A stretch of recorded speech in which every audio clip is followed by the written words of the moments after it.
جمله اولین کسایی هستین که این امیر شما در افغانستان رواج ساختین. بله. یک شترمرغ در روز چقدر مصرف داره؟ یک شترمرغ در یک روز 100 افغانی شاید مصرف داشت.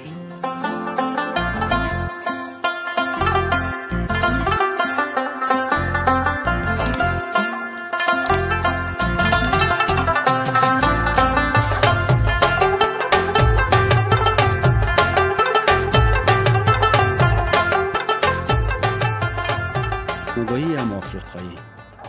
پس کدام نوعش شما فعلا اینجا آوردین؟ کدام جنس شما اینجا فعلا نگهداری میکنید؟ از ما که سیناگ آفریقایی گردن‌آبیه.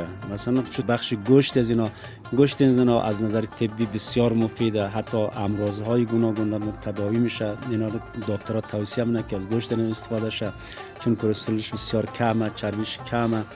دیگه روغن از اینا بسیار مفیده، خیلی روغن خوب داره که گرمه. در بخش روماتیسم اینا استفاده $400 یک پوستشه. البته در افغانستان نه، در خارج. پوست یک شترمرغ در حدود $400 قیمت داره، درست است؟ یک پوستش. بعد پر از اینا مثلا یعنی هر کیلو از این پر از اینا مثلا 7000 افغانی، 6000 افغانی اینا قیمتشه.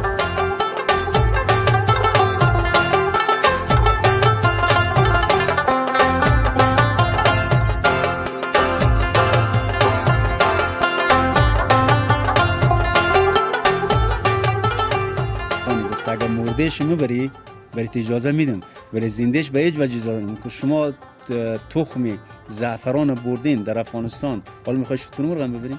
نه، مطالعه کردم اگر یک مرکب یا خر اگر بزنه از بین میبره، آدم که چی. ولی خب البته خب اینا نسبت به مو جثه از اینا، به مو تبلیغات چی مصرف اینا خیلی کمه. مثلا شما یعنی یک گاو در روز 3 سیر علف مصرف خوراک داره. اینا در یک روز 2 کیلو را مثلا بزرگاشی.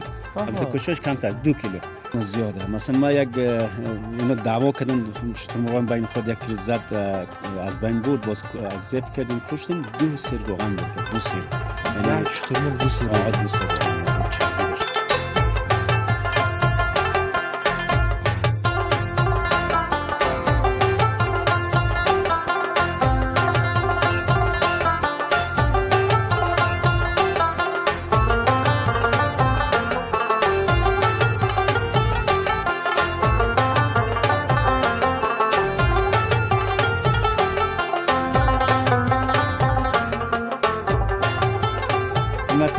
خب فارم به نام امید وطن، فارم شترمرغ امید وطن، مجوز رسمی از خود دولت داریم، فعالیت داریم 8 ساله. آدرس ما شماره تلفن ما که است 0777 10 38 49. این هم واتساپ ما هست، هم شماره تماس. خیلی عالی. و آدرس تا حالا در گرد ما جمع شدن. حالا ما ساعت نخرید، موبایل نخرید. موبایل اگه بگیرم میخوری، این اگه بگیرم بشکنانشه اصلا میخورم. فقط دست. اوه مگم نورش باز اوگار نمیکنه دیگر چه بخره. چیز نداره. مثلا یعنی بنفع یک فارمدار نیک تخم بخوره. تخمش 2000 3000 قیمتش یک تخمش. یک تخمش 2000 داره. البته بینفش کنه.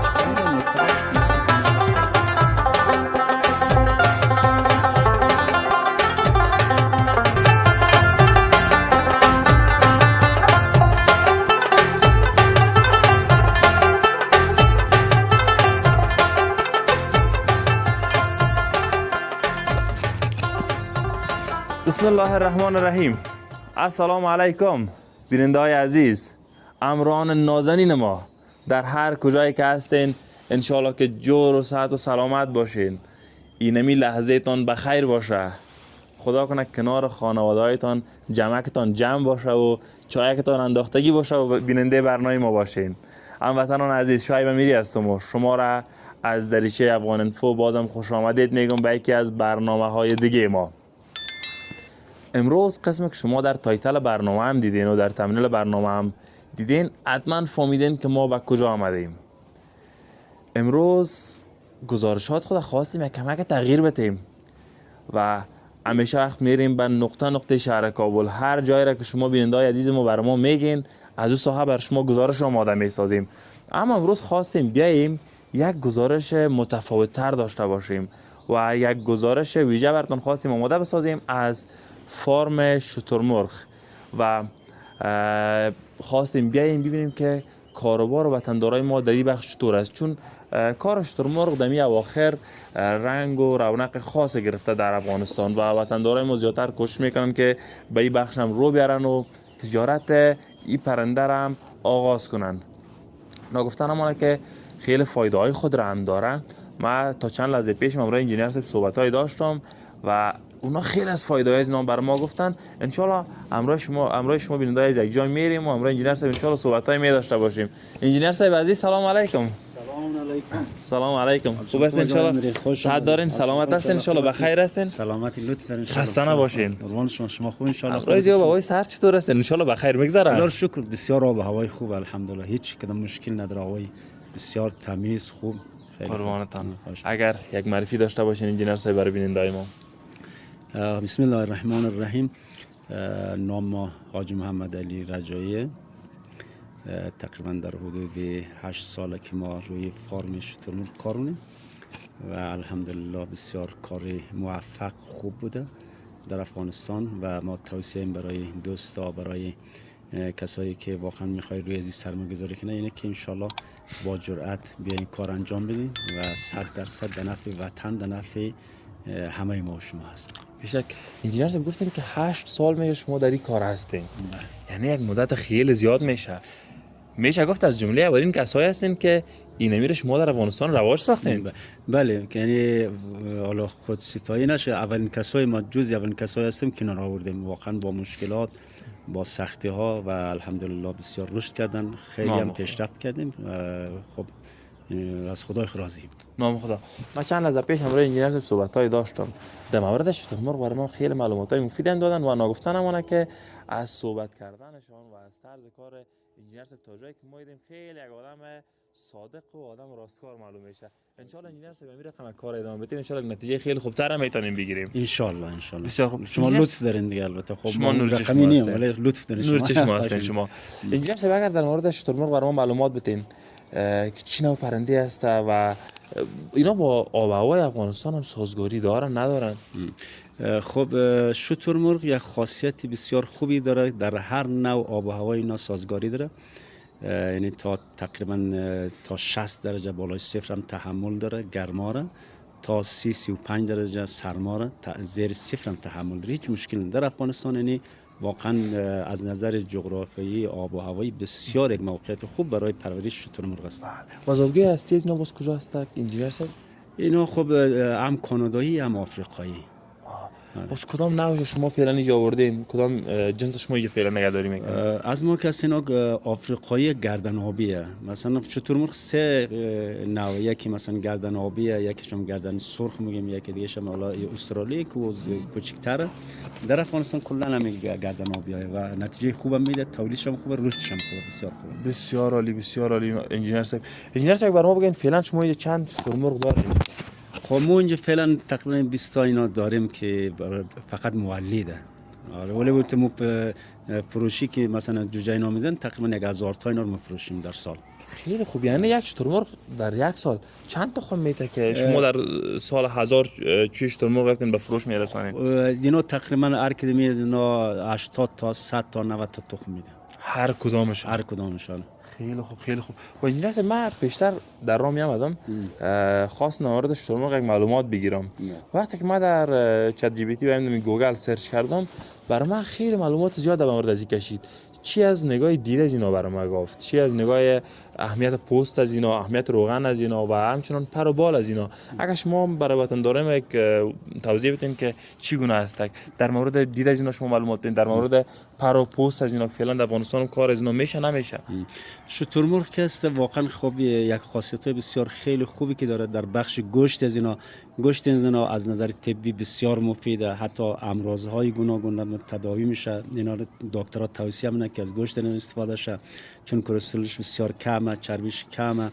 دیگه روغن از اینا بسیار مفیده، خیلی روغن خوب داره که گرمه، در بخش روماتیسم اینا استفاده میشه و در بخش‌های بهداشتی هم خیلی زیاد از استفاده میشه از روغن از اینا. و پوست از اینا خیلی قیمتش بالاه، مثلا تقریبا 300 400 دلار یک پوستشه. البته در افغانستان نه، در خارج پوست یک شترمرغ در حدود 400 دلار قیمت داره. درست است؟ یک پوستش. بعد پر از اینا مثلا یعنی هر کیلو از این پر از اینا مثلا 7000 افغانی 6000 افغانی اینا قیمتشه. دیگه یک چیزی بسیار عجیب و غریبه که هیچ چی از اینا دور انداختنی نیه، بسیار دوست داشتنیه واقعا. و اینجا سرم تا اساسا بریم طرف از شترمرغا فعلا سر تخم اومدن. کلا تخم میده از ما اینا، کلا هر کدومش 4 ساله 3 ساله، یعنی موقعیت تخم شروع شده دیگه، بهترین موقعیت تخم گذاری از اینا. خیلی خوب. این و تا جایی که من معلومات دارم میگن که تا 3 کیلومتر میگه به وضوح تشخیص داده میتونم هدف خود را یا مسیر خود را. ولی اینا خود سرعتی از اینا خیلی زیاده، در ساعت اینا 70 کیلومتر اینا یا 60 کیلومتر دویش داره و چشم از اینا بسیار دیدی زیاد داره. 3 کیلومتر تشخیص میده که چی هست. بعد من همینطور چیز کردم که حتی قراره که چشم از اینا در انسان پیوند بزنه که حالا موفق میشه یا نمیشه، در حال مطالعه هستن که چشم از اینا در چشم انسان پیوند بزنه. من گفتن اما چشمای خیلی بزرگم دارن. دیگه اینا چشماش خب در چشم از ما که نمیشه، چشماش ما میشه. و انجینر صاحب باز یک سوال دیگه هم ازتون می‌خواستم بپرسم، اینا باز خطر هم دارن یا خیر؟ مثلا نول میزنن یا امروی لگت میزنن تا بال کس روگار کردن نکردن؟ خب یا یک چیز هست که یعنی میشناسه، مثلا کسایی که با اینا همیشه بوده اینا رو میشناسه، کسایی که بیگانه میشه مقدار استرس برش وارد میشه، ترس دارن، ولی خب ممکنه بزنه، اگر بزنه بسیار خطرناک اینا، چون لگد از اینا بسیار قویه. واقعا مطالعه کردم اگر یک مرکب یا خر اگه بزنه از بین میبره، آدم که چی. ولی خب ما درگیر از اینا خود نمونیم، با آیسته با ملایمت با دوستی با اینا پیش میریم دیگه. یک وقت سری سختی خزانه نمیشه که مشکله. همون ترحم به حیوانات همراهشان باید به ترحم پیش بریم. ما ترحم مونیم، باز اونا با ما ترحم مونن. اگر نکنیم خب بسیار قضیه خرابی میکنن باز. دیگه مشکله. انجینر صاحب همین نوع خراس و ماکیان از اینا رو ما کجا تشخیص بدیم که کدام شترمرغا خراس هستن و کدام از اینا ماکیان است؟ خب در کوچیکی که تا 6 ماه 7 ماه اینا هیچ تشخیص نمیشه، سخته که تشخیص بده کدامش مثلا حال خروسه. البته از 3 طریق میشه، یکی اینا مثلا از طریق خونش میشه که اینا تشخیص بده کدامش خروسه کدامش مثلا از طریق خونش مثلا کوچیکاش ره. ولی یکی از دیگه جراحی میشه، از طریق جراحی دیگه خدمتش یک طریق دیگه هم هست که او را خب حالا نمیگم. بعد بزرگ که شد اینا رنگش تغییر میده، مثلا اینی که اصلا خروس رنگش سیاه، اینا که اصلا خاکی، اینا ماکیه، تخم گذاره.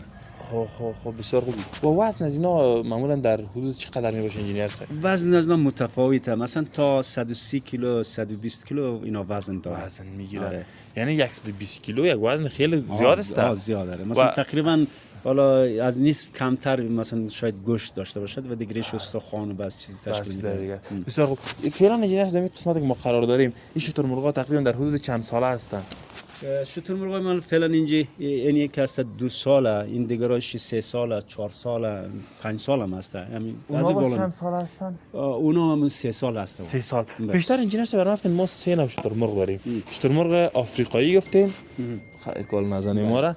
شترمرغ آفریقایی گفتین، شترمرغ استرالیایی گفتین و کانادایی گفتین اگر اشتباه نکنم. باز فرق از این 3 نوع شترمرغ انجینیر صاحب چی هست؟ خب شترمرغ گردن آبی که هست اینا تخم گذاریش خوبه، رشدش خیلی خوبه. همین شترمرغای آفریقایی. آره جوسش خوبه. شترمرغ بعد از شترمرغ که گردنش قرمزه اونایه، اما اون که استرالیایی اونا جوسش کوچیک از سیاه رنگ از زاغچه‌ایه. کامرامن ما خدا قمی ترسه خدا راستی. آره نه باید به سوار شین روی از یک سوار دل شیر داشته باش. این از همه که خب انجینیر صاحب خیمه تا ایستایسته اگر بریم در قسمت شترمرغای دیگه هم هست و دیگراش ان شاء الله دیدن کنیم. شما بیننده‌های عزیز چند تصویر بیننده باشین، ان شاء الله ما هم دوباره برمیگردیم.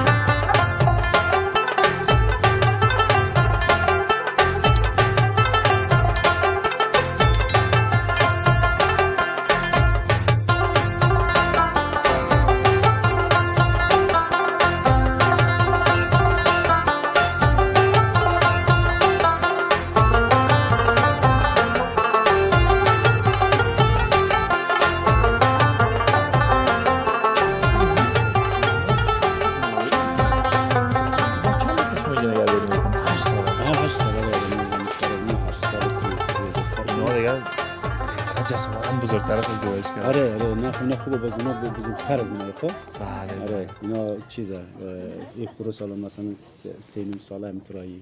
خیلی خوب خیلی خوب. ریکارد کردی فیصل جان کامرا را؟ خب بس خیلی ما را معلومات قطعا بده.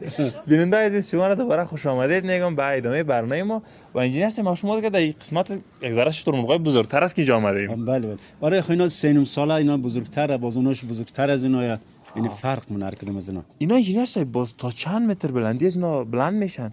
چون خیلی حیوانات بلند هستن. اینا تقریبا نمی 3 متر اینا با گردنش میاد، 3 متر راحت میان. 3 متر هر کدامش بلندیش میاد. خب بسیار خوب. و انجینیر صاحب باز اینا هر چقدر که بزرگتر شده برن باز وزن از اینا زیادتر شده میره، درست است؟ 100% بله. و انجینیر صاحب مورد عمر از اینا بر ما بگین که اینا چند سال عمر میکنن؟ اینا از 50 سال 60 سال عمر داره اینا هر کدامش 50 یعنی عمر یک انسان اینا عمر میکنن دیگه. خیلی عمرش زیاده، طولانیه دیگه. تخم گذاری از هم تقریبا یعنی 20 سال 25 سال تخم میده اینا، یعنی 20 تا 25 سال اینا تنها تخم میدن. بازم تخم میده ولی کمتر میشه، اما بهترین موقعش تا 20-25 سال تخم میده. یعنی اینا هم دیگه فکر کنم 25 سال یک طفل که تازه تولد شده 25 ساله شده اینا این مدت از تخم گذاری میتونن. یک خیلی یک مدت طولانی است. عادی نه اینا بسیار خیلی خوب. و این درس برام در مورد فصل از اینا بگین که اینا در کدام فصل معمولا تخم میتن و اشترمرغا نسبتا ناجستر هستن یک ذره. خب فعلا چون که دوره استراحت از اینا تخم گذاریش از ماه هود شروع میشه تا آخرای ماه میزان تخم میده، بعد دوره استراحت میده. دوره استراحت که ما یعنی دوره کرختیه، آرامه. ولی اگر مثلا وقتی تخم گذاری از نباشه ما شما جرئت نداره که اینجا بریم، اصلا داخل شده نمیتونیم. حالا اینا آرامه فعلا. و باز اینا حمله میکنن، درسته؟ موقع میزنن این مقصد نرا. باز اینا یک چیزی است که در گروهی زندگی من باز یک نرش به عنوان مسئول کله، یعنی حراست من نگهبانی من یک وقت خطر که پیش میاد یا شیر میاد یا پلنگ میاد، اینا دیگه از خود یک حساسیت نشان میده که در مقابل از جنگ کنه، مبارزه کنه. قدرت دارن اینا که در مقابل شیر پلنگ استفاده کنن. شما اگر در فیلم ها دیده باشین یعنی خیلی وقتا است که 2 تا پلنگ بلا یک دانه مرغ میگیره، چون اینا لگد از اینا بسیار بده، میترسه اونا. وقت هر سو پای اینا را که آدم میرن یا هرمو چی میگن پنجای پای اینا بسیار کلان هست. مهم همین سیلی از اینا بسیار کشه، یعنی هر چیزی که بزنه مکشه او قدر محکمه. اگر نه پایگاه از اینکه شاید بزرگتر باشه ولی او سیلی از نوع اندازه نوع مثلا قوی نیه. شما می قولک کشف کنید، قولک دیدین یک رقم مسئله سوسته که بزنید سنگ خیلی محکم نمیزنه و یک رقم قولک است که بزنید کش میده خوب میزنه. اینا اون رقمیه. پای اینا بسیار قویه، اما سیلی از نوع قدرت داره، قدرتمند. پس ما هم دیگه فعلا دل شیر داریم که اینجا استاد است. یزین بیت خیلی چیز داره. پای اینا بسیار، یعنی اگر یک آدم بزنه واقعا چیزی دیگه از بین رفته. بسیار خوب. انجینیر صاحب پیشتر ما سر همین موضوعات شما دیم گفتیم که پرش قیمت خود را داره و گفتیم که اینا گوشش چرب نیسته و از مورد روغن از اینا شما یاد کردیم. باز روغن از کدام قسمت از اینا شما به دست میارین؟ روغن از اینا داخل درون از اینا زیاده. مثلا ما یک اینا دعوا کردن شترمرغان بین خود، یک زد از بین برد، باز از زب کردیم کشتیم، 2 سیر روغن برد، 2 سیر. یعنی شترمرغ 2 سیر روغن. 2 سیر روغن مثلا چربی داشتن. بازی چربی اینجا از گوشت از اینا جدا است، درست است؟ مثل گوسفند ولی. بله چربیش جدایه. بسیار خوب. و تمام قسمتاش فکر کنم کار به جز قسمت‌های پای از اینا، درسته؟ نه پای زمین، یعنی روغن قلمی از خیلی قیمته. این قلمش یک روغن مخصوص داره. این روغن خب همین قسمت سرخ پایش این سرخ داخل از این روغن قلم میگه. روغن از که در بیاره او خیلی قیمته، خیلی ارزش داره. هیچ چی از این دور انداختن نیه. فکر نکن یک پر از یک شاپر از این دانه 200 افغانی در ایران یک شاپرش. یک شاپر از 200 افغانی. 200 افغانی بله. پر از کیلوی مثلا 7 میلیون تومان در ایرانه. ولی در افغانستان خب اینجا خرید فروش نمیشه. اینجا سبک از بازارهای از اینا برای ما در افغانستان بگین که بازار شترمرغ فعلا در افغانستان چگونه است؟ خرید فروش گوشت از اینا میشه، خرید فروش روغن از اینا میشه و یا پربال از اینا در افغانستان خرید فروش میشه یا خیر؟ فعلا در افغانستان فقط همه سرمایه گذارا و مثلا همه مردم توجهش اینه که یک فارم تشکیل بده. روی فارم کار میشه، اما در بخش گوشت و در بخش مثلا چیزاش کار نشده. ولی کمه به خاطر از اینکه اگر فارم زیاد شه مثلا ان شاء الله هم پوست از اینا خیلی ارزشمنده، هم پر از اینا ارزشمنده، هم چرب از اینا ارزشمنده که هر میشه کارخانه مخصوص میخواد. و فعلا ما در حال رشد، در حال پخش توزیعی که ان شاء الله فرمای بزرگ تشکیل شه ان شاء الله. من 2 سال 3 سال دیگه ما امیدوار داریم که بخشای دیگه ان شاء الله فعال شه. بیا ان شاء الله توکل ما به خدا. انجینیر صاحب اما تو صحبت کرده انجینیر صاحب بریم با قسمت بالاتر و شترمرغای بزرگ هست ان شاء الله برام ببینیم. و نگفتن همونه که انجینیر صاحب شما یک کار خیلی بزرگی هم کردین. امی فارم را که انجینیر صاحب ساختن تقریبا داخل خانه تان از انجینیر صاحب. بله بله خیلی خوب. این خوبه که دسترسی داریم در همه شی. ده همه اگر نه اینا باید فرما در بیرون از شهر باشد بهتره. اما قربان کسی که بیادر به وطن خدمت میکنه ولواقل به یک شکل گرچه میفهم خیلی مشکلات است. ای کاش که تجارای ما هم انشالله دست همچون کسایی که این تو خدمت میکنه رو بگیرن و برشون یک جای خیلی بزرگتر زمینه کار خیلی خوبتر برشون انشالله مساعد بسازن انشالله. خب ما هدف این بود که من در دستکم یک خدمت به وطن شم. مردم و مهاجر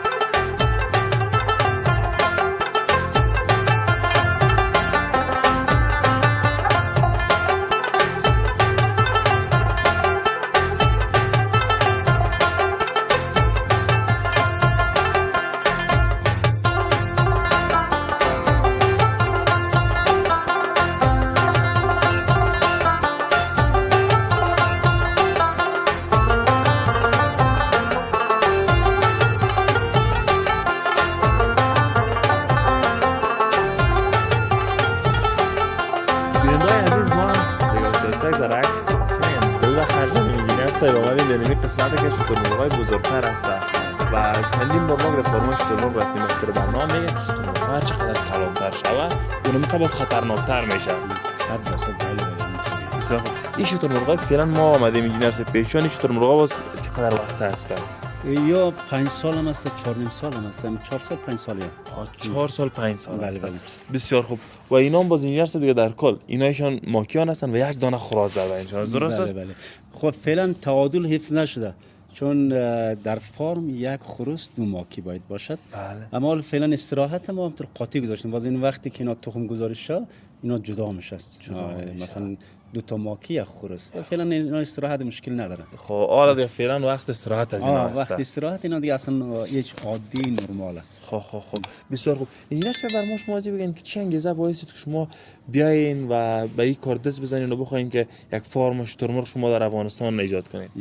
خب 2 عامل بود. یک عاملی که واقعا ما یک فکر کردیم که خب مردم ما چرا مهاجر میشن. افغانستان واقعا بهترین کشور از نظر آب و هوا، از نظر جغرافیایی، از هر جهت.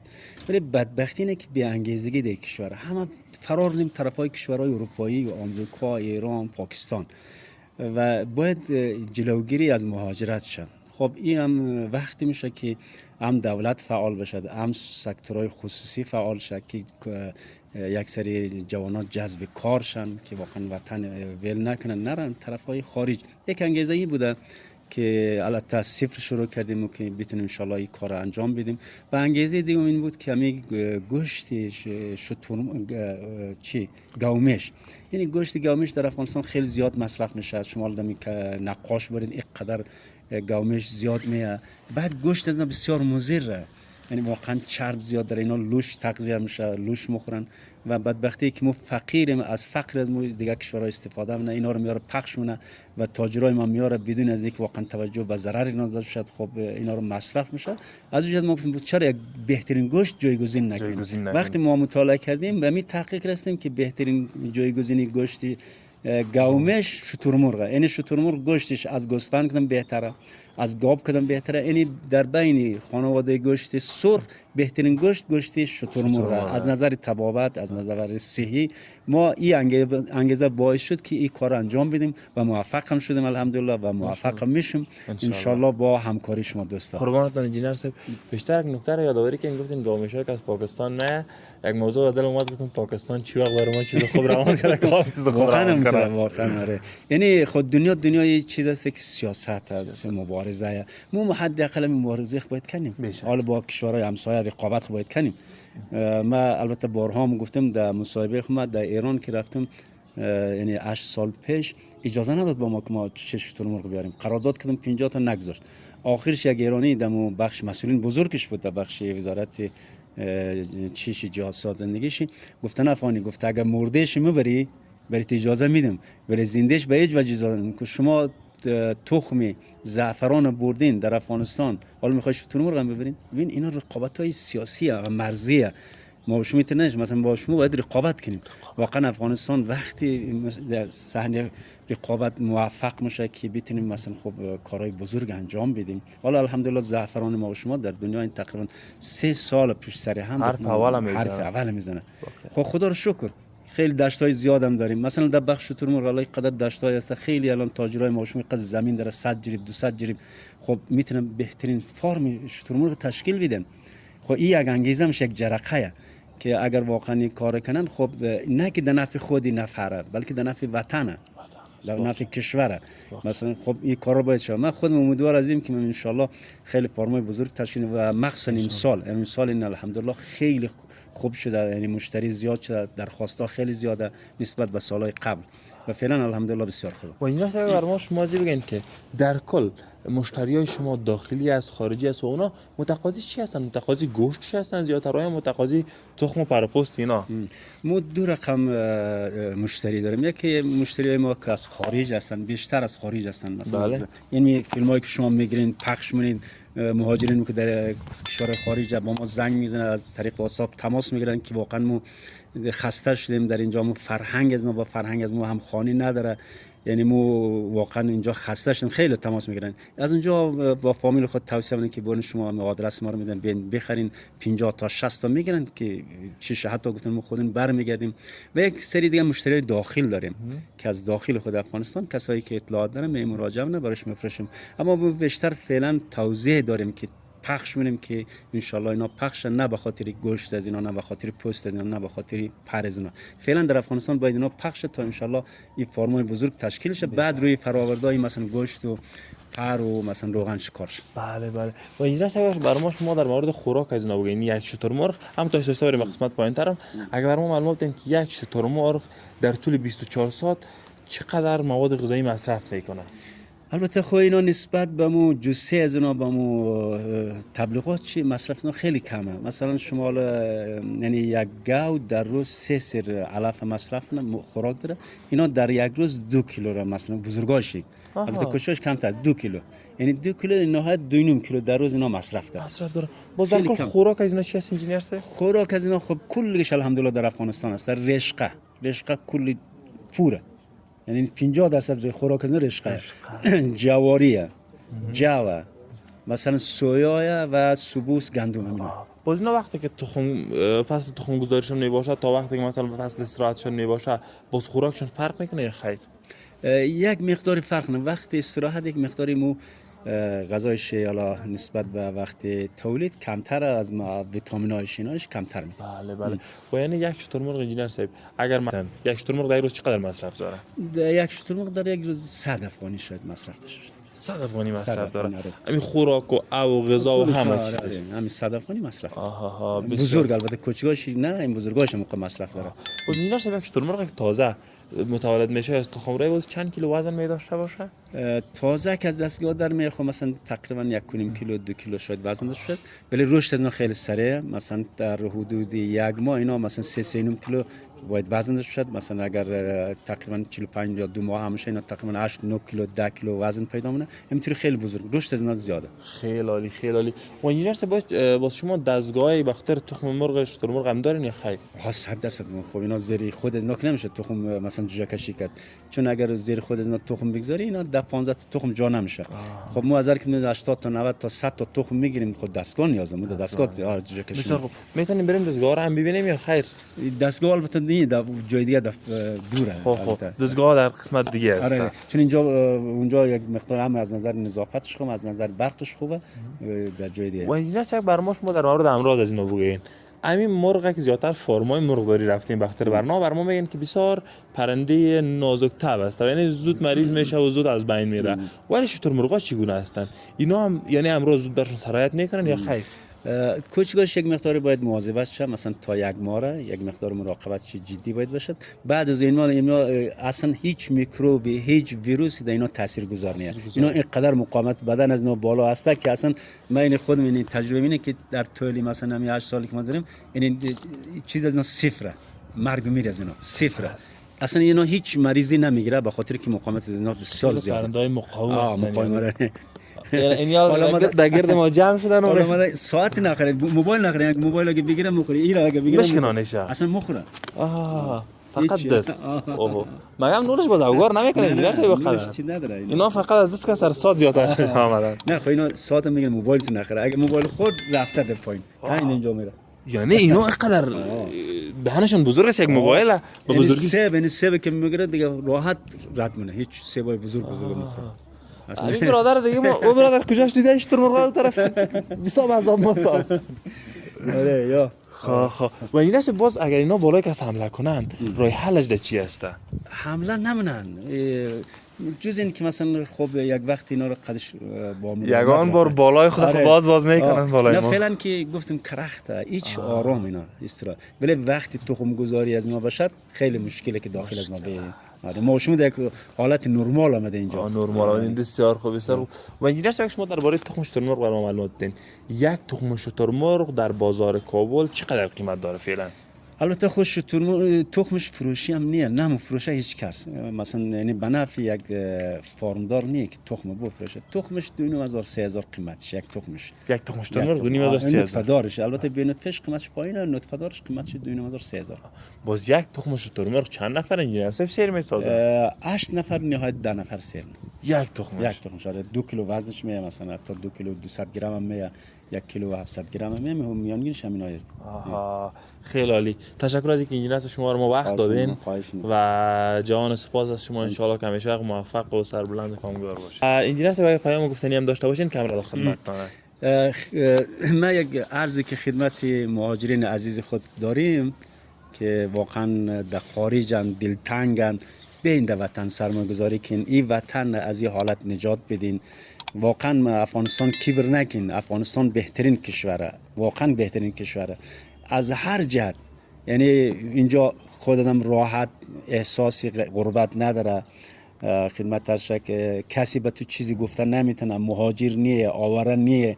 اینجا بیان سرمایه گذاری کنن، کار کنن، واقعا که دشتای خیلی بزرگ ما شما داره، اینا رو احیا کنن.